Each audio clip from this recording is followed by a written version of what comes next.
Jornal Gazeta Norte Mineira. Oferecimento Maximin Clube. O máximo prazer nos mínimos detalhes. E Net Fácil. Viva Conectado.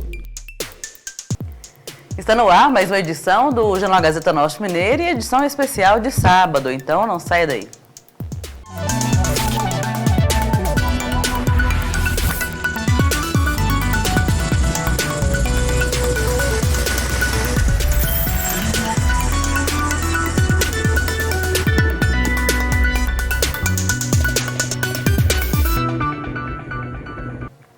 Começamos esta edição falando sobre um grave acidente registrado na madrugada desta sexta-feira na BR-251. No caso, mais um acidente nas proximidades do quilômetro 268, em Salinas. A colisão envolveu uma carreta e um caminhão que trafegavam em sentidos opostos. Com a força do impacto, um dos veículos ficou suspenso em um talude de 11 metros. Inicialmente, havia a informação que havia uma pessoa presa às ferragens, mas ao chegar ao local, o Corpo de Bombeiros constatou que o motorista havia conseguido sair da cabine por conta própria e caminhava pela cena do acidente. Os militares traçaram uma rota de acesso segura para resgatar a vítima, que foi entregue aos cuidados da equipe do SAMU. A Polícia Rodoviária Federal ficou responsável pela inspeção dos veículos e controle do trânsito na rodovia. E olha só, recebemos uma denúncia através do nosso canal de contato da reportagem. Um comerciante de Montes Claros afirmou ter sido abordado por um homem que se apresentou como funcionário da prefeitura, alegando que faria a emissão de um alvará de funcionamento. Segundo o comerciante, o suspeito usava uniforme e disse que iria medir o espaço da loja para gerar o documento. De acordo com informações, o homem disse que ele chegou dizendo que iria tirar as medidas para emitir esse alvará. De acordo com o denunciante, ele questionou o porquê deste alvará ser feito dessa forma. E mesmo assim, o homem ficou um tempo na loja e disse que iria gerar um boleto para pagamento, relatou aí a vítima. Entramos em contato com a assessoria de comunicação da prefeitura, mas ainda não obtivemos resposta. E vamos aguardar aí para saber mais detalhes e verificar se há registros de outras ocorrências semelhantes. E olha só, a Justiça do Trabalho condenou uma empresa de BH por demitir um funcionário com base em sua aparência física. A decisão reconheceu o caráter discriminatório da dispensa e determinou o pagamento de indenização ao trabalhador. Casos como esse levantam uma dúvida comum. Até que ponto as empresas podem exigir padrões de aparência dos seus colaboradores? A resposta para essa questão você confere agora na reportagem a seguir. A Justiça do Trabalho condenou uma revendedora de carros de Belo Horizonte ao pagamento de R$5 mil de indenização por danos morais a um trabalhador demitido de forma discriminatória por usar os famosos dreads e tranças no cabelo. O profissional gravou um áudio no qual o supervisor deixa claro que o estilo do profissional gerava um impasse na empresa. A decisão tomada pela Justiça do Trabalho trouxe discussões sobre o que pode ou não ser cobrado dos funcionários dentro das empresas com relação à aparência física ou estilo. As empresas, claro que podem exigir alguns aspectos do funcionário. Por exemplo, que esteja de acordo com as normativas da empresa. No entanto, as empresas não podem também extrapolar coisas pessoais. Por exemplo, uso de dreads, uso de tatuagens. Outro ponto amplamente discutido nas redes sociais é o uso obrigatório de maquiagem para mulheres em determinados estabelecimentos, principalmente em empresas que trabalham diretamente com a comercialização de cosméticos. A Justiça do Trabalho entendeu que isso não é uma obrigatoriedade. Até porque se a empresa quer a funcionária devidamente maquiada, teria que pagar um auxílio pela maquiagem da funcionária. Então, isso são coisas que a empresa não pode exigir e isso cabe, então, à reclamação trabalhista. E com relação ao uso de uniformes ou vestimentas padronizadas, também fica a cargo da empresa custear ou fornecer as peças. Tem algumas profissões que exigem algumas determinadas vestimentas que são obrigatórias, né? Por exemplo, uma pessoa que trabalha com energia tem que ter um macacão e tal. Agora, algumas empresas que não exigem, que não tem essa obrigatoriedade, mas as empresas querem um uniforme padrão, a empresa tem que fornecer ter aquele uniforme, aquela vestimenta, e também o trabalhador, quando sair da empresa, é obrigado a devolver o uniforme. E seguimos agora para o intervalo e na volta mais notícias. Estamos de volta e agora você confere que o INSS começa a notificar beneficiários sobre o desconto. E agora vamos rever uma matéria importante sobre esse tema. O Instituto Nacional do Seguro Social começa a notificar os beneficiários que foram vítimas de descontos realizados por entidades associativas. A medida busca dar mais transparência e garantir que os seguradores tenham conhecimento sobre valores que estão sendo abatidos em seus benefícios. Confira detalhes na reportagem a seguir. A partir de hoje, cerca de 9 milhões de aposentados e pensionistas do INSS serão comunicados acerca de quais descontos foram registrados nos benefícios nos últimos 5 anos.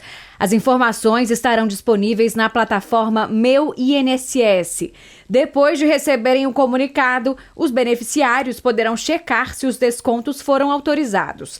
Em caso negativo, devem assinalar na plataforma que não reconhecem o desconto. A partir daí, o governo irá solicitar à associação que apresente os documentos que comprovem a autorização do segurado para o desconto. Se a empresa não apresentar a documentação, ela terá prazo de 15 dias úteis para devolver o total dos valores descontados indevidamente. O ressarcimento será feito pelo INSS diretamente na conta do beneficiário. O vice-presidente e ministro de Desenvolvimento, Indústria, Comércio e Serviços, Geraldo Alckmin, disse que a Caixa Econômica Federal avalia formas de oferecer atendimento presencial a aposentados e pensionistas que sofreram descontos irregulares nos pagamentos do INSS. Em nota, a Caixa informou que apoia iniciativas do governo, mas ainda não detalhou como deverá ser o atendimento presencial. O INSS alerta aposentados e pensionistas que os únicos canais de contato são o aplicativo Meu INSS e o telefone 135. Este especialista em direito previdenciário e trabalhista alerta para golpes usando o nome do INSS. Tanto a Polícia Federal quanto o próprio INSS já estão preocupados e alertando aos aposentados que tomem muitíssimo cuidado com possíveis fraudes agora nesse momento. Ou seja, o fraudador ele vai tentar buscar essa ansiedade, essa curiosidade do consorciado de verificar essa situação nesse momento e tentar se beneficiar ilicitamente disso. Então, qual alerta que é importante dar nesse momento? Não abram e-mails, não respondam, nem acessem links, tanto em e-mails quanto em mensagens, sobretudo por aplicativos como o WhatsApp. O INSS não manda mensagem por WhatsApp e não manda e-mail. Seguimos agora com mais notícias e a CEMIG removeu cabos irregulares de telecom em mais de 28 cidades. A CEMIG retirou 3,6 toneladas de cabos de telecomunicações irregulares instaladas em postes. Só nos 3 primeiros meses de 2025, as ações aconteceram em mais de 28 cidades mineiras, com mais de 12 mil postes vistoriados. Segundo a empresa, 19 companhias foram flagradas utilizando a estrutura de forma clandestina. Além de reduzir riscos à população, a ação contribui para a segurança e a modicidade tarifária na conta de energia. A CEMIG está intensificando o combate à instalação irregular de cabos de empresa de telecom nas estruturas da companhia. Isso vale tanto para fios clandestinos ou mesmo aqueles que não possuem contratos de compartilhamento nas estruturas da companhia. Somente nos 3 primeiros meses deste ano, a empresa já retirou 3,6 toneladas de fios irregulares em seus postes no estado de Minas Gerais em mais de 28 cidades. De janeiro a março deste ano, os técnicos da CEMIG já vistoriaram mais de 12 mil postes e retiraram a fiação de 19 empresas que atuavam de forma clandestina, utilizando as estruturas de distribuição da companhia. Nos últimos meses, a CEMIG tem reforçado a notificação das empresas que operam de forma irregular e trabalhado em conjunto com os municípios para promover ações de conscientização que visem educar sobre os riscos e a necessidade de regularização. O compartilhamento dos postes com as empresas de telefonia, internet e TV a cabo é determinado pelas resoluções conjuntas da Agência Nacional de Energia Elétrica, a ANEEL, e a Agência Nacional de Telecomunicações, a Anatel. Essas resoluções estabelecem que as empresas responsáveis pelo processamento de dados devem cumprir os planos de ocupação e as normas técnicas determinadas pela CEMIG. Nos casos em que as empresas não realizam a regularização, a companhia tem tomado medidas diretas para eliminar os riscos, incluindo a retirada dos cabeamentos irregulares de seus postes. E seguimos agora para o intervalo e na volta você confere uma entrevista com o coordenador do Seminário Audiovisual da Unimontes.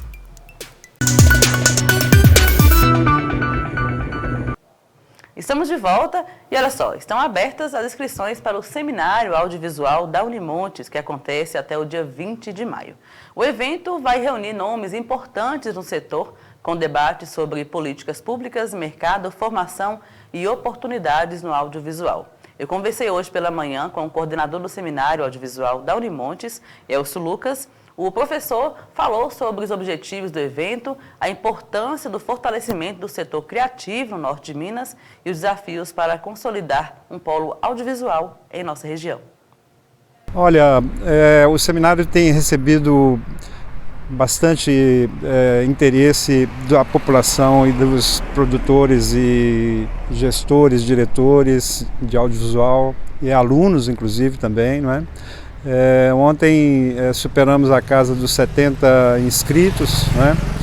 E a expectativa é que tenhamos casa cheia na terça-feira, dia 20, né? A partir de 10 horas da manhã, no auditório do CCBS, prédio 6 da Unimontes. Bem, o seminário temos que entendê-lo no âmbito das atividades da Pró-Reitoria de Extensão, que em 2024 promoveu 2.680 ações extensionistas. Então esse seminário é voltado não somente para a comunidade acadêmica, né? Nós temos hoje em funcionamento o nosso curso audiovisual, de cinema e audiovisual, com a turma iniciada agora em fevereiro de 2025, mas ele é dedicado também ao interesse de profissionais e aqueles que estão em atividade ou querendo atuar no campo audiovisual, que é uma importante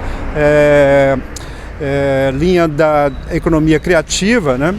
E para isso nós estamos trazendo tanto palestrantes como a discussão da política pública audiovisual do Estado, né?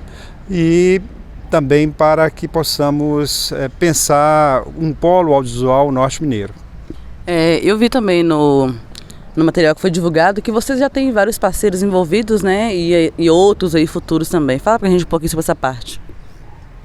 Sem esses parceiros não teríamos condições de fazer um evento tão pujante como está se configurando, né?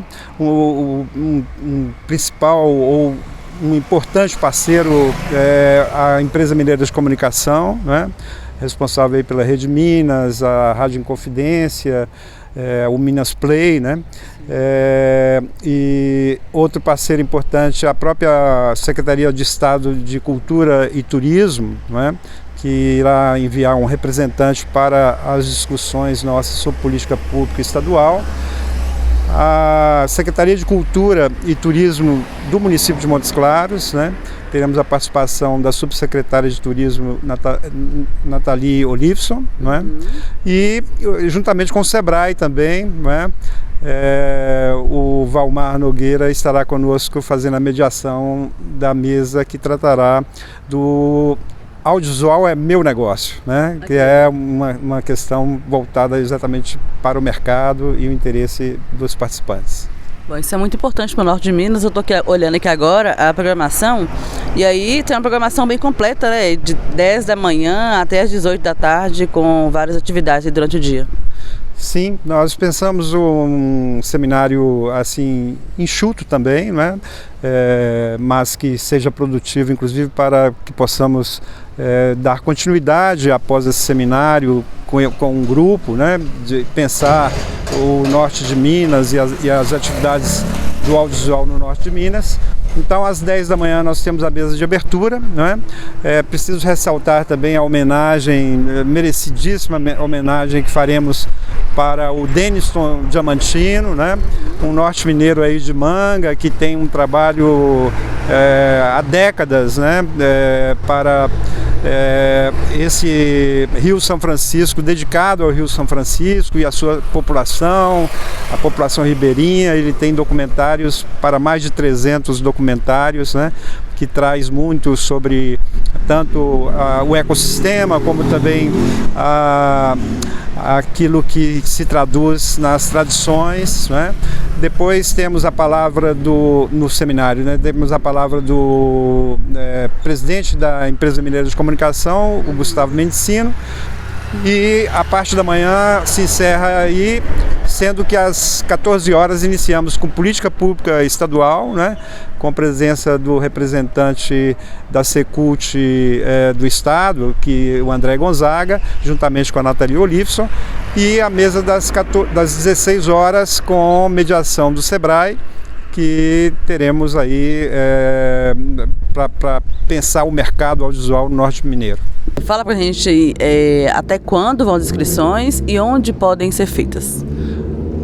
As inscrições podem ser feitas até o próprio dia 20, às 10 horas da manhã, quando abre, inclusive no local, e no Instagram Audiovisual Unimontes, na bios tem o link para a inscrição. Participem, produtores, gestores, instituições, alunos e comunidade em geral. Aguardamos vocês. Muito obrigado. Agradeço ao professor Elcio Lucas pela participação e assim finalizamos mais uma edição do Jornal Gazeta Norte Mineira. Eu fico por aqui, agradeço pela sua companhia e se você quiser ver esta edição ou outras reportagens em nosso portal, basta acessar este link, gazetanortemineira.com.br. Lá também está disponível a nossa grade de programação completa e o diário de notícias com os principais fatos do norte de Minas. Eu fico por aqui, até a próxima!